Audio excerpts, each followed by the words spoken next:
네, 오늘은 사도행전 제 두 번째 강해입니다. 사도행전 1장 12절에서 26절까지 제가 읽으면서 설명을 드리고 말씀 나누겠습니다. 그때 그들이 올리벳이라 하는 산으로부터 예루살렘으로 돌아왔는데 이 산은 예루살렘에서 안식일에도 다닐 수 있는 거리에 있더라. 여기 보면은 다락방에서 제자들이 다 모여서 예수님 승천하신 뒤에 이제 성령님의 강림을 기다리면서 모임을 가지고 있는 장면입니다. 예루살렘에서 그 올리벳 산은 이제 예수님이 승천하신 산입니다. 그리고 올리벳 산으로 다시 재림하실 것입니다. 예루살렘에서 올리벳 산까지는 안식일에도 다닐 수 있는 거리에 있다 그랬는데 거리로 따지면 1.5km 정도 됩니다. 유대인들은 750m 정도 거리는 가지를 않습니다. 왜냐?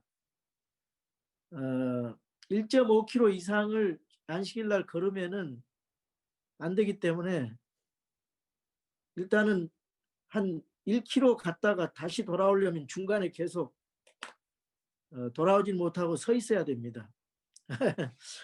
그렇게 바리새인들은 율법을 그렇게 지킨 거죠. 그 하나님이 주신 그 의미를 모르고.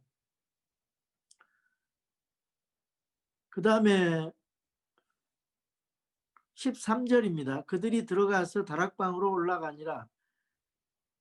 그 다락방 안에는 베드로와 야고보와 요한, 안드레, 빌립, 도마, 바돌로메, 마테, 알페의 아들 야고보, 셀로, 시몬, 야고보의 형제 유다가 있더라. 다데오지요. 가룟 유다는 빠지고 다 있습니다. 이들이 다 여자들과 예수님의 어머니 마리아와 그분의 형제들과 함께 한 마음이 되어 기도와 간구를 계속하더라. 함께한 사람들의 이름의 수가 약 120이더라. 그 무렵에 베드로가 제자들의 한가운데서 일어나 이르되 사람들아 형제들아 예수님을 잡아간 자들의 길잡이가 된 유다에 대하여 성령님께서 다윗의 입을 통해 미리 말씀하신 이 성경 기록이 반드시 성취될 필요가 있었나니 이는 그가 우리와 함께 계수되어 이 사역에 한 몫을 맡았기 때문이라. 이제 이 사람이 불법의 대가로 밭을 산 뒤에 거꾸로 떨어져 한가운데가 터졌고 그의 모든 창자가 흘러나왔으므로 그 일을 예루살렘에 거하는 모든 사람이 알게 되어 그 밭을 자기들 소유의 말로 아겔다마라 하니라. 그것은 곧 피밭이란 말이라. 시편책에 기록된 바 그의 처소를 황폐하게 하시며 아무도 그 안에 거하지 못하게 하소서. 이 말씀은 시편 69편 25절의 말씀인데 그 예언적으로 그 가룟 유다에 관한 말씀이죠. 예수님을 배반한 가룟 유다가 어떻게 될 것이는가 말씀하고 있고 또 그의 감독직을 타인이 취하게 하소서. 이 말씀도 시편 109편 8절에 나오는 말씀으로 이제 다른 사람이 대신해서 나중에 마띠아가 대신해서 이 사도직을 맡게 됩니다. 그러므로 주 예수님께서 요한의 침례로부터 시작하여 우리를 떠나 들려 올라가신 바로 그날까지 우리 가운데서 드나 드시던 모든 때에 우리와 함께 다니던 이 사람들, 요한의 침례로부터 이 사람들까지 이게 사도의 정의입니다. 사도의 정의인데 사도 바울은 여기에 사도로서의 그 합당하지 않죠. 왜냐? 요한의 침례로부터 사도 바울은 시작되지 않았고 나중에 믿었기 때문에, 그러나 사도로 인정은 받았죠. 그래서 요즘에도 사도라고 하면서 그 신사도 운동하는 사람들이 스스로 사도라는데, 사도는 예수님의 그 12사도 요한까지, 사도 요한까지, 사도 바울까지 13명입니다. 요한의 침례로부터 시작하여 우리를 떠나 들려 올라가신 바로 그날까지 우리 가운데서 드시던 모든 때 우리와 함께 다니던 이 사람들, 이게 사도예요. 중에서 반드시 하나를 임명하여 우리와 함께 그분의 부활의 증언을 할 증인이 되게 하여야 하리라 하며, 그들이 둘을 지명하니 곧 바사바라고도 하고, 여기 그 바사바라고 하는데, 이 바사바는 바르라고 하는 말하고 사바라는 말하고 합쳐져서 안식일의 아들이란 뜻입니다. 거기 유수도라고 하는 의미는 라틴어로 로마 이름으로 유수는 의로운 자, 이런 뜻이 있습니다. 그 다음에 그들이 기도하며 이르되 모든 사람의 마음을 아시는 주여, 주께서 이 두 사람 중에 누구를 택하셨는지 보여주사 그가 이 사역과 사도직을 맡게 하옵소서. 유다는 자기 자신의 처소로 가려고 범법함으로 직분에서 떨어져 나갔나이다 하고 제비를 뽑으니, 우리 신약교에서는 보트한다라죠. 회중이 보트한다라는데, 이 제비를 뽑다, 그것은 실제로 히브리 사람들은 제비 뽑는 게 아니고, 제비를 어떤 그 나무 조각이나 그 표시를 두 사람 세워놓고 그 사람 쪽으로 던졌죠. 제비를 뽑는다는 말보다 제비를 던졌다. 우리가 이제 그 무슨 어떤 그 윷놀이 할 때 그 나무 같은 거, 그걸 그 사람에게 던졌더니 이 마띠아에게 많은 사람이 던졌어요. 그래서 제비가 마띠아 위에 떨어지니라. 그가 11사도와 함께 계수되니라 그랬습니다. 여기 보면은 사도들이 신약 시대 때 이제 교회가 어떻게 하나님의 뜻을 실천하는가, 하나님의 그 회중들이 하나님의 뜻을 어떻게 무는가, 기도함으로써 이제 제비를 뽑아서 그 교회의 지도자 내지는 직분을 선출하는 모습을 우리가 볼 수가 있습니다.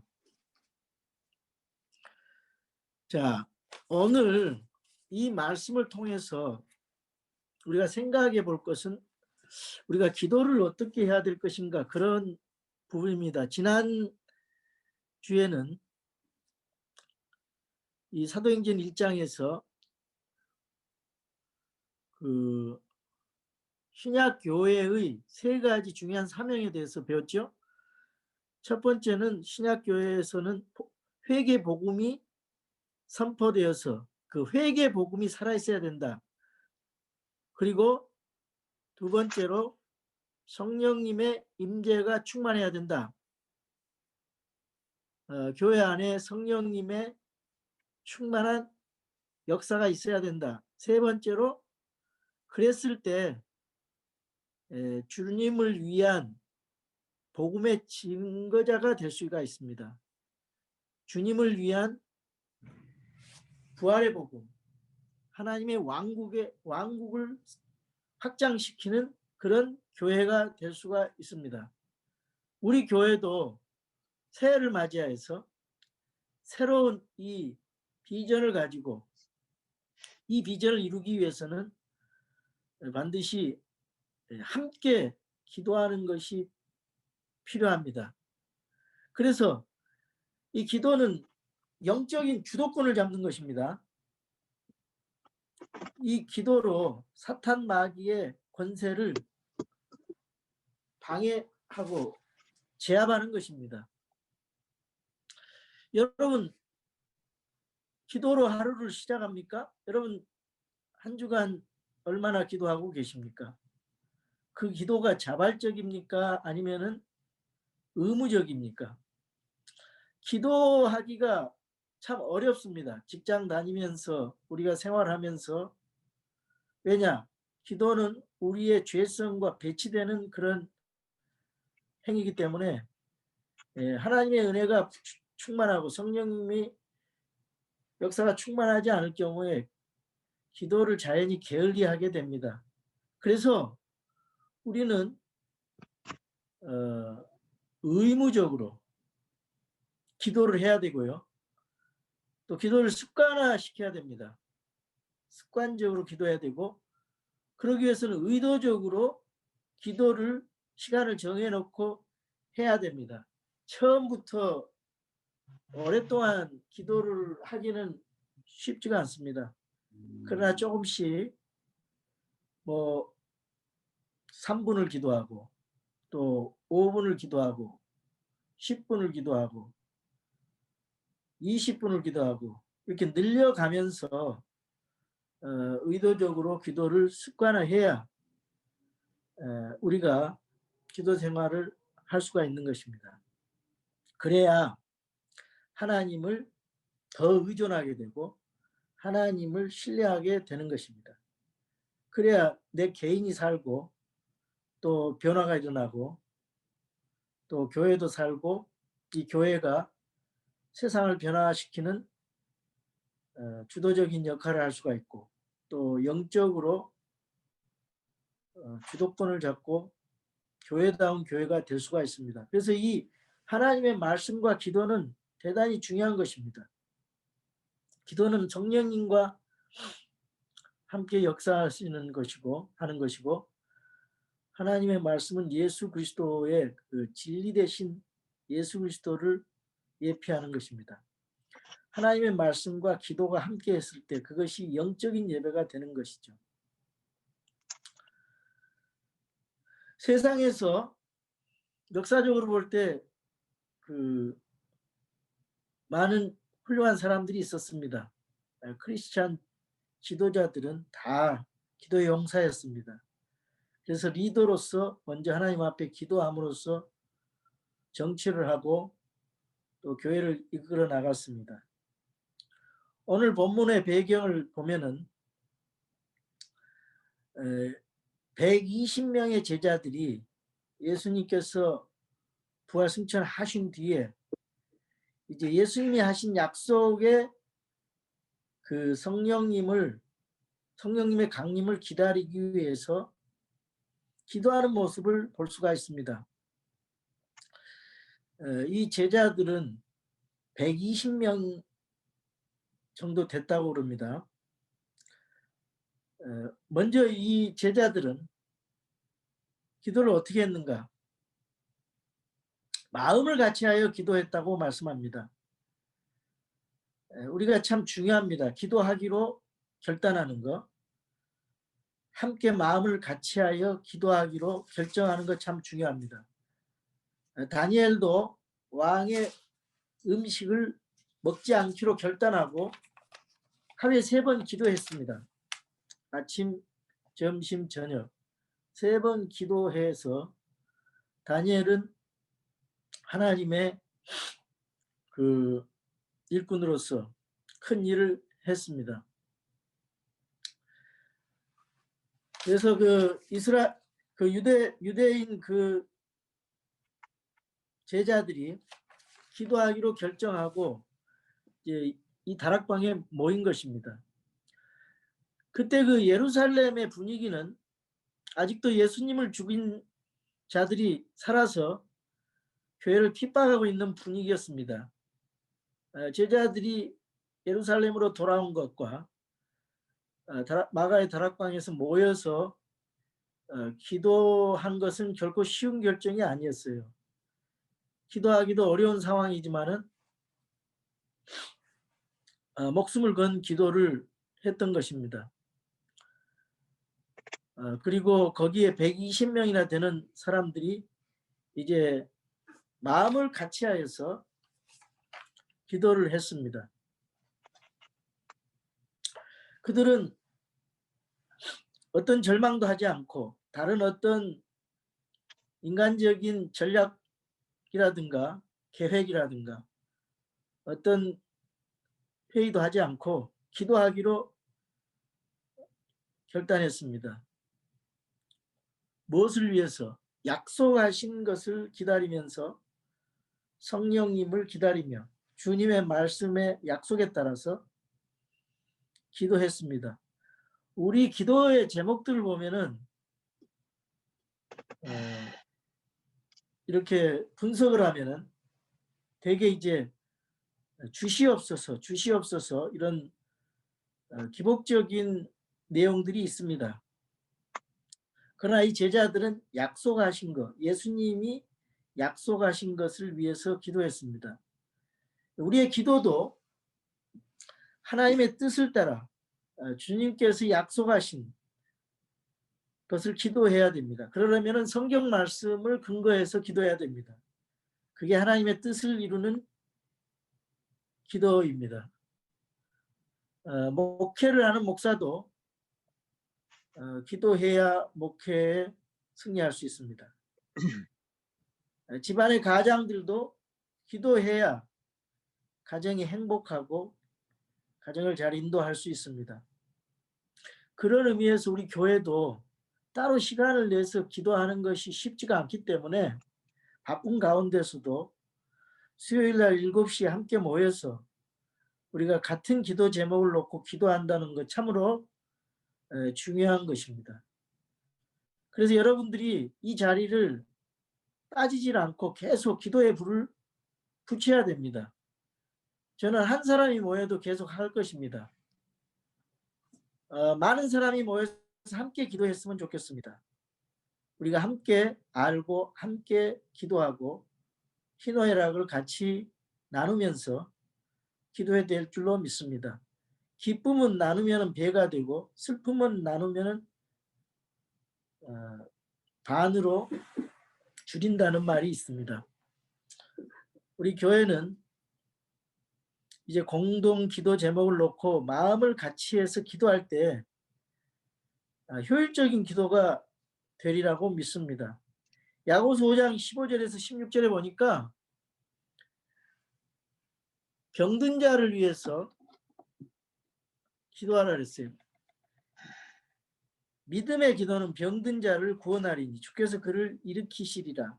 그가 죄들을 범했을지라도 그것들을 용서받으리라. 너희 잘못들을 서로 고백하고 너희가 병고침을 받도록 서로를 위해 기도하라. 의로운 자의 효력 있고 뜨거운 기도는 많은 유익이 있느니라. 우리 교회에 육체적으로 연약한 분들이 많이 있어요. 그래서 우리가 함께 기도하는 것 참 우리 하나님께서 응답을 해 주실 줄로 믿습니다.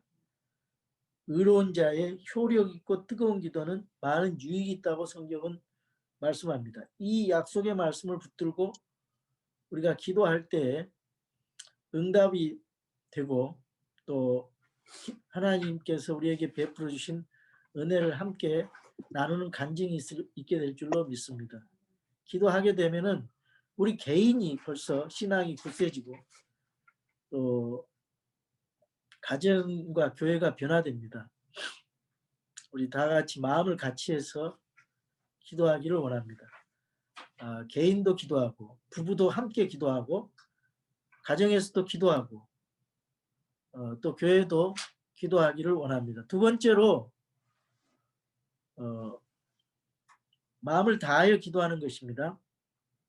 마음을 다하여 온 마음을 다하여서 이거는 기도만 하도록 내 마음을 붙들어 맨다는 그런 원어적 의미가 있습니다.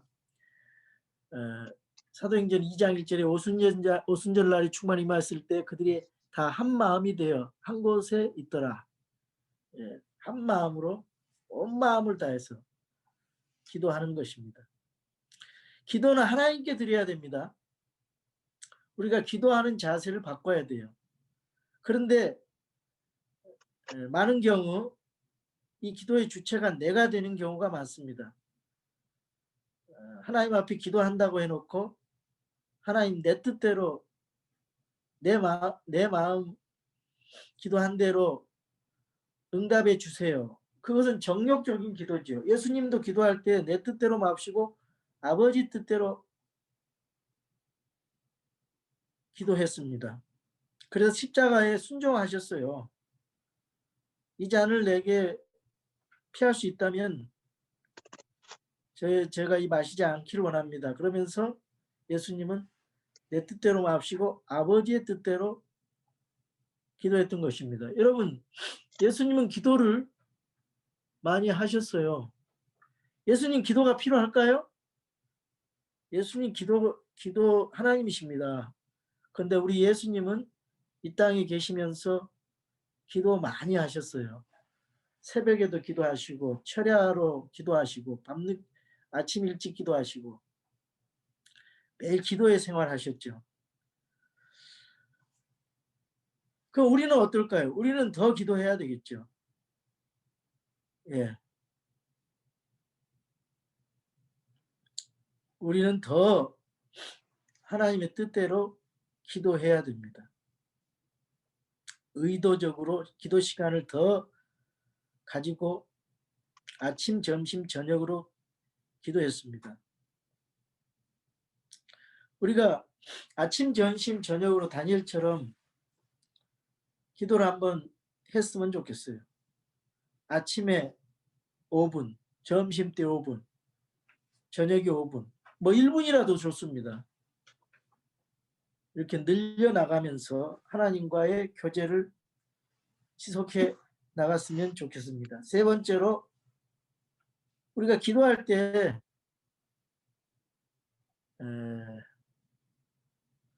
마음이 바뀌도록 내 자신의 마음이 하나님 마음과 같아지도록 또 상대방의 마음, 기도하는 사람의 마음이 바뀌도록 기도해야 될 줄로 믿습니다.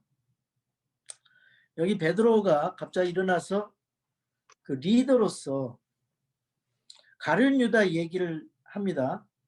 그러면서 가룟 유다 대신 사도를 뽑는 일에 대해서 기도하고 있습니다. 바사바와 그 다음에 마띠아가 두 사람이 나오게 되는데 아까도 얘기했지만은 바사바는 안식일에 태어난 의로운 사람. 이 사람은 사람들에게 볼 때는 참 호감이 있는 사람인데 그 마띠아가 선출이 됐어요. 마띠아는 히브리어로 주의 선물이라는 뜻입니다. 이 사람 이름으로 그 사람을 평가한다는 것은 그렇지만은 성경이 마띠아가 선출됐다. 그것을 봤을 때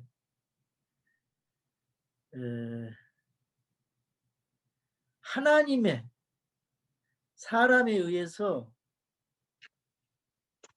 이 세상이 변화되어 온 것을 그런 역사가 있습니다. 주의 선물. 그 말은 내가 나를 부인하고 내가 연약함을 깨닫고 하나님을 의지하면서 일할 수 있는 사람이라고 그렇게 여겨집니다. 하나님의 사람은 자신을 드러내지 않고 자신의 연약한 것을 하나님 앞에 의지해서 하나님의 도움을 받아서 일하는 사람입니다. 그런 사람들은 하나님의 일을 잘 할 수가 있어요. 그러나 자신을 의지하는 사람들은 주의 일을 잘 할 수가 없습니다. 하다가 포기합니다. 그래서 여기 보면은 모든 사람의 마음을 아시는 주여 이렇게 나오고 있어요. 모든 사람의 마음을 아시는 주님께서. 그래서 이 마음이 참 중요한데요. 우리가 사역을 하기 전에 하나님 앞에 겸손하고 순종하고 그리고 아주 깨끗한 마음으로 주님의 일을 해야 됩니다. 그래서 이 faithful이라는 말이 있어요. faith가 풀하다, 진실하다. 진정성이 있다. 하나님은 깨끗한 그릇을 쓰세요. 크고 작은 그릇은 상관없어요. 깨끗하고 겸손하고 순종하는 사람을 쓰십니다. 그래서 우리는 내 자신이 마음이 바뀌도록 기도해야 됩니다. 순종의 마음으로, 겸손한 마음으로, 깨끗한 마음으로 바뀌도록 기도해야 돼요. 또 상대방의 사람이 마음이 바뀌도록 기도해야 됩니다. 내 마음이 바뀌어야 다른 사람을 마음을 바꿀 수 있습니다. 그리고 이 세상에서 주님을 위한 증인으로 사용될 수가 있습니다. 가룟 유다는 왜 자살했을까요? 마음 때문입니다. 예수님을 배반한 그런 죄책감에 자살을 했습니다. 가룟 유다는 후회는 했습니다. 그러나 마음을 회는 했지만 개를 못했어요. 회개. 돌이키지를 못했어요. 그런데 베드로는 회개했습니다. 베드로는 회개하고 바꿨습니다. 그리고 주님의 사역자로 쓰임 받았어요. 그래서 우리는 자기를 부인하고 자기 십자가를 짓고 예수님을 따라가라는 그 말씀처럼 우리의 마음과 행동이 변화돼서 복음을 전할 때 우리 하나님께서 우리를 주님의 훌륭한 증인들로서 사용될 것을 우리는 믿습니다.